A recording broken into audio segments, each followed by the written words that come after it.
اللہ من الشیطان الرجیم بسم اللہ الرحمن الرحیم وَإِنْ خِفْتُمْ أَلَّا تُقْسِطُوا فِي الْيَتَامَى فَانكِحُوا مَا طَابَ لَكُم مِّنَ النِّسَاءِ مَثْنَىٰ وَثُلَاثَ وَرُبَاعَ فَإِنْ خِفْتُمْ أَلَّا تَعْدِلُوا فَوَاحِدَةً أَوْ مَا مَلَكَتْ أَيْمَانُكُمْ ذَلِكَ أَدْنَىٰ أَلَّا تَعُولُوا۔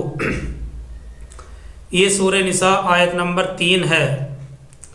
اس آیت میں اس آیت کا پہلا حصہ بیان کیا گیا اور اس آیت کا ترجمہ یہ ہے، اور اگر تم ڈرو کہ نا انصاف کرو گے، نا انصاف کر سکو گے یتیم لڑکیوں کے ساتھ، تو نکاح کر لو جو عورتیں تمہیں پسند آئیں، تمہارے لیے حلال ہیں، 2 3 اور 4۔ فَإِنْ خِفْتُمْ أَلَّا تَعْدِلُوا، پھر اگر تم ڈرو کہ انصاف نہ کر سکو گے تو تمہارے لیے ایک ہی کافی ہے۔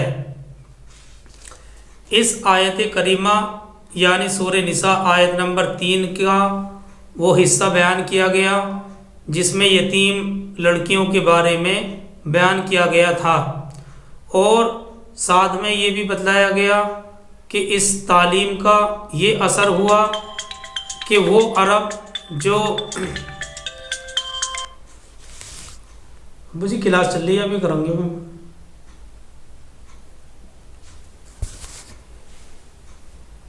عرب قوم جو یتیموں کے لیے پتھر سے زیادہ سخت بنی ہوئی تھی، اس تعلیم کی وجہ سے اللہ تبارک و تعالیٰ نے ان کے دلوں کو موم سے بھی زیادہ نرم کر دیا تھا۔ اب اس آیت یعنی آیت نمبر 3 میں جہاں یتیم لڑکیوں کے ساتھ انصاف کی بات کہی گئی ہے، وہیں پر تعدد ازواج یعنی ایک سے زائد بیویوں سے نکاح کرنے کی اجازت معلوم ہوتی ہے۔ فَانْكِحُوا مَا طَابَ لَكُم مِّنَ النِّسَاءِ، بس تم نکاح کر لو جو عورتیں تمہیں پسند ہیں، 2 3 4 یعنی 4 تک کی اجازت معلوم ہوتی ہے۔ دیکھیے اس کا عنوان اور اس کی ہیڈنگ کچھ اس طرح سے بنتی ہے کہ قرآن میں تعدد ازواج اور اسلام سے پہلے دنیا کی قوموں میں اس کا رواج، قرآن میں تعدد ازواج اور اسلام سے پہلے دنیا کی قوموں میں اس کا رواج۔ جی ہاں، اسلام سے پہلے ایک مرد کے لیے متعدد بیویاں رکھنا تقریباً دنیا کے تمام مذاہب میں جائز تھا۔ عرب، ہندوستان، ایران، مصر، بابل وغیرہ ملکوں کی ہر قوم میں کثرت ازواج کی رسم جاری تھی، اور اس فطری ضرورت سے آج بھی کوئی انکار نہیں کر سکتا۔ اس دور میں یورپ نے اپنے بزرگوں کے خلاف تعدد ازواج کو ناجائز کرنے کی کوشش کی، تو اس کا نتیجہ ہمارے سامنے بیواؤں کی بے حرمتی کی صورت میں ظاہر ہوا۔ بالآخر فطری قانون جو قرآن نے بیان کیا ہے وہ غالب آیا، اور الحمدللہ اب وہاں کے اہل بصیرت حکما خود اس کو رواج دینے کے حق میں ہیں۔ مسٹر ڈیون پورٹ جو کہ ایک مشہور عیسائی عالم، فاضل اور رائٹر ہیں، انہوں نے 1 سے زائد بیویوں کی حمایت میں انجیل کی بہت سی آیتوں کے فتوے نقل کرنے کے بعد لکھا ہے کہ ان آیتوں سے یہ معلوم ہوتا ہے کہ تعدد ازواج پسندیدہ ہی نہیں بلکہ خدا نے اس میں خاص برکت دی ہے۔ اسی طرح پادری ہیں نکسن اور جان ملٹن اور ایبزک ٹیلر نے پرزور الفاظ میں اس کی تائید کی ہے، اور اسی طرح ویدک کی تعلیم میں غیر محدود تعدد ازواج کو جائز قرار دیا گیا ہے، اور وید کی تعلیم سے 10 13 27 بیویوں کو ایک وقت میں جمع کرنے کی اجازت معلوم ہوتی ہے۔ اسی طرح سے کرشن جی جو واجب التعظیم اوتار سمجھے جاتے ہیں، ان کی سینکڑوں بیویاں تھیں۔ اصل میں دیکھیے ان حوالوں سے کہنے کا مقصد صرف یہ ہے کہ جو مذہب اور قانون پاکیزگی، پاک دامنی، عزت اور عصمت کو قائم رکھنا چاہتا ہو اور زناکاری کے دروازے کو بند کرنا چاہتا ہو، اس کے لیے کوئی چارہ نہیں ہے کہ تعدد ازواج کی اجازت دے۔ ان حوالے جو بیان کیے گئے، ان کے بیان کرنے سے صرف مقصد یہ ہے کہ جو مذہب اور قانون پاکیزگی، پاک دامنی، عزت، عصمت کو قائم رکھنا چاہتا ہو اور زناکاری کے دروازے کو ہمیشہ کے لیے بند کرنا چاہتا ہو، اس کے لیے کوئی چارہ نہیں ہے کہ تعدد ازواج کی اجازت دے۔ اس تعدد ازواج میں زناکاری کا دروازہ بھی بند ہوتا ہے، اور مردوں کے مقابلے میں جو عورتوں کی کثرت بہت سے علاقوں میں پائی جاتی ہیں، اس کا بھی علاج ہے۔ جی ہاں، اگر اس کی اجازت نہ دی جائے تو پیشہ ور کسبی عورتوں کی افراد ہوگی۔ یہی وجہ ہے کہ جن قوموں میں تعدد ازواج کی اجازت نہیں ہوتی ہے، وہاں زنا کی کثرت ہوتی ہے۔ باہر کی قوموں کو دیکھ لیجئے، ان کے یہاں تعدد ازواج پر تو پابندی ہے، مگر دوستی کے طور پر جتنی بھی عورتوں سے مرد تعلقات قائم کرتا ہے، اس کی پوری اجازت ہے۔ یار یہ کیا تماشا ہے، نکاح ناجائز اور زنا جائز، معاشرے کی سب سے بڑی خرابی تو یہی ہے۔ تو بہرحال اسلام سے پہلے کثرت ازواج کی رسم بغیر کسی قید کے رائج تھی۔ ملکوں اور مذہبوں کی تاریخ سے معلوم ہوتا ہے کہ کسی مذہب اور کسی قانون نے اس پر کوئی حد نہیں لگائی، نہ یہود نے، نہ نصارہ نے، نہ غیر مسلموں نے، نہ آریوں نے اور نہ پارسیوں نے۔ اسلام کے شروع میں بھی یہ رسم بغیر کسی قید کے جاری رہی، لیکن اس غیر محدود عورتوں کی زیادتی کا نتیجہ یہ تھا کہ لوگ شروع میں حرص میں بہت سے نکاح کر لیا کرتے تھے، لیکن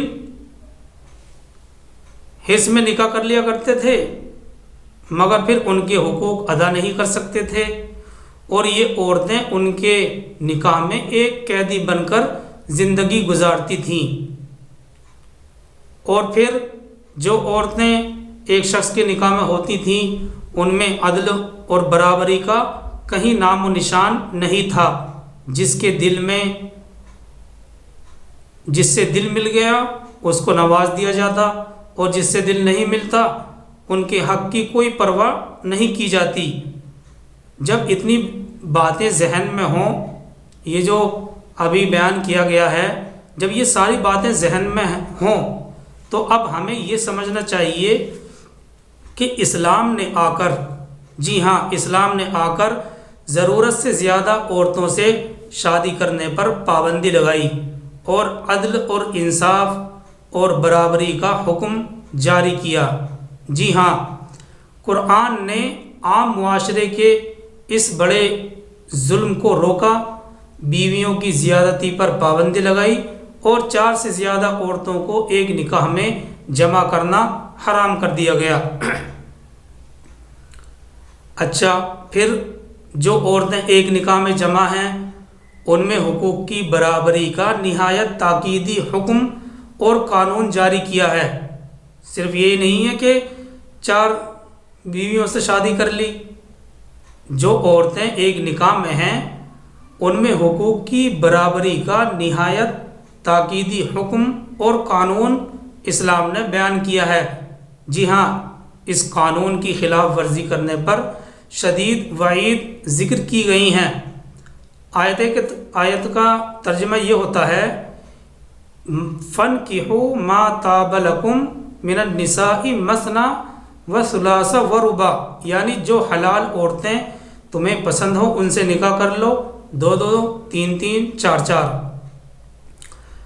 ایک اس آیت نے ایک طرف تو اس بات کی اجازت دی ہے کہ ایک سے زائد عورتیں نکاح میں جمع کیا جا سکتا ہے، دوسری طرف 4 عورتوں کے عدد پہنچا کر یہ پابندی بھی لگا دی ہے کہ اس سے زیادہ عورتیں ایک نکاح میں ایک وقت میں جمع نہیں کی جا سکتی۔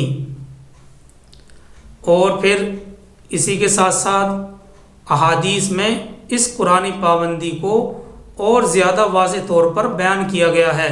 جب ہم احادیث کا مطالعہ کرتے ہیں تو ہمیں معلوم ہوتا ہے کہ احادیث میں اس قرآنی قانون کو اور زیادہ واضح طور پر بیان کیا گیا ہے۔ دیکھیے، اس آیت کے نازل ہونے کے بعد ایک شخص ہیں، ان کا نام ہے غیلان بن اسلم ثقفی۔ غیلان بن اسلم ثقفی، جب یہ قرآن کریم کی آیت نازل ہوئی اس کے فوراً بعد یہ غیلان بن اسلم ثقفی رضی اللہ تعالیٰ عنہ مسلمان ہوئے۔ اس وقت ان کے نکاح میں 10 عورتیں تھیں اور انہوں نے بھی اسلام قبول کر لیا تھا۔ رسول اللہ صلی اللہ علیہ وسلم نے قرآن کے فیصلے کے مطابق ان کو حکم دیا کہ ان میں سے صرف 4 کو باقی رکھ لو، باقی کو آزاد کر دو۔ غیلان بن اسلم ثقفی نے حکم کے مطابق 4 کو رکھ لیا اور باقی سے علیحدگی اختیار کر لی۔ اس کو مشکات نے صفحہ نمبر 274 پر ترمذی اور ابن ماجہ کے حوالے سے نقل کیا ہے۔ تو یہ واقعی یہاں پر یہی ختم ہو گیا۔ مسند احمد میں اس روایت کی تکمیل بھی ہے۔ مسند احمد میں اس روایت کی تکمیل میں یہ بھی ذکر کیا جاتا ہے اور اس کو بھی یہاں پر ذکر کرنا چاہیے کیونکہ اس کا تعلق بھی عورت کے حقوق سے ہے۔ دیکھیے، غیلان بن اسلم ثقفی نے شرعی حکم کے مطابق 4 عورتیں رکھ لی تھیں، مگر جب نبی صلی اللہ علیہ وسلم کا وصال ہو گیا اس کے بعد کا فاروق اعظم کے زمانے میں انہوں نے ان کو بھی طلاق دے دیا تھا۔ جو 4 روکی تھیں ان کو بھی فاروق اعظم کے زمانے میں طلاق دے دی تھی اور چھوڑ دیا تھا، اور اپنا سارا مال اپنے بیٹوں میں تقسیم کر دیا تھا۔ حضرت فاروق اعظم رضی اللہ تعالیٰ عنہ کو ان کی اس بات کی اطلاع ملی تو غیلان بن اسلمہ کو بلا کر فرمایا کہ تم نے ان عورتوں کو اپنی میراث سے محروم کرنے کے لیے یہ حرکت کی ہے۔ فاروق اعظم نے فرمایا کہ ان عورتوں کو اپنی میراث سے محروم کرنے کے لیے تم نے یہ حرکت کی ہے جو سراسر ظلم ہے، اس لیے ان عورتوں سے فوراً رجوع کرو اور اپنا مال بیٹوں سے واپس لو، اور اگر تم نے ایسا نہیں کیا تو یاد رکھو تمہیں سخت سزا دی جائے گی۔ تو اس واقعے سے کس قدر اسلامی تعلیم کی اہمیت معلوم ہوتی ہے۔ اصل میں اسلام کا مقصد اس تعلیم سے معاشرے کو ہر طرح کی برائی سے پاک و صاف رکھنا ہے۔ اور اس آیت نمبر 3 کے آخری جملے میں ایک اور بھی بہت اہم تعلیم ہے، اور یہ تعلیم، جی ہاں، یہ تعلیم ان لوگوں کے لیے ہے جو 4 بیویوں کا بہانہ بنا کر عورتوں کی زندگیوں سے کھلواڑ کرتے ہیں، اسلام کے باقی احکام کو چھوڑ دیتے ہیں، باقی احکام کو پس پشت ڈال دیتے ہیں اور 4 بیویوں کا الزام لگا کر اسلام کو بدنام کرنے کی کوشش کرتے ہیں۔ یہ نہیں دیکھتے کہ اسلام نے جہاں 4 نکاحوں کی اجازت دی ہے تو ان کی کیا شرائط رکھی ہیں۔ اس آیت کے جملے میں انہی لوگوں کے لیے زبردست تعلیم ہے، ایسے ہی لوگوں کے لیے جو 4 بیویوں کا بہانہ بنا کر عورتوں کی زندگیوں سے کھلواڑ کرتے ہیں، اسلام کے باقی احکام کو پیٹھ کے پیچھے ڈال کر اور 4 بیویوں کا الزام لگا کر اسلام کو بدنام کرنے کی کوشش کرتے ہیں۔ یہ نہیں دیکھتے کہ اسلام نے جب 4 نکاحوں کی اجازت دی ہے تو اس کے لیے کیا شرائط رکھی ہیں۔ تو اس آیت کے آخری جملے میں انہی لوگوں کے لیے زبردست تعلیم ہے۔ اللہ تعالیٰ فرماتے ہیں فَإِنْ خِفْتُمْ أَلَّا تَعْدِلُوا فَوَاحِدَةً أَوْ مَا مَلَكَتْ أَيْمَانُكُمْ ذَلِكَ أَدْنَىٰ أَلَّا تَعُولُوا، اور اگر تم کو اندیشہ ہو اور اگر تم خوف کرو کہ انصاف قائم نہ رکھ سکو گے تو صرف ایک عورت کافی ہے۔ اللہ تعالیٰ فرماتے ہیں اور اگر تم خوف کرو، اندیشہ کرو کہ انصاف قائم نہ رکھ سکو گے تو صرف ایک عورت کافی ہے۔ اس آیت کے آخری جملے سے معلوم ہوتا ہے کہ ایک سے زیادہ نکاح صرف اسی صورت میں جائز اور مناسب ہے جبکہ اسلام کے مطابق سب بیویوں میں برابری کر سکے اور سب کے حقوق کا لحاظ رکھ سکے۔ اگر اس بات پر قدرت نہ ہو تو ایک ہی بیوی رکھی جائے گی۔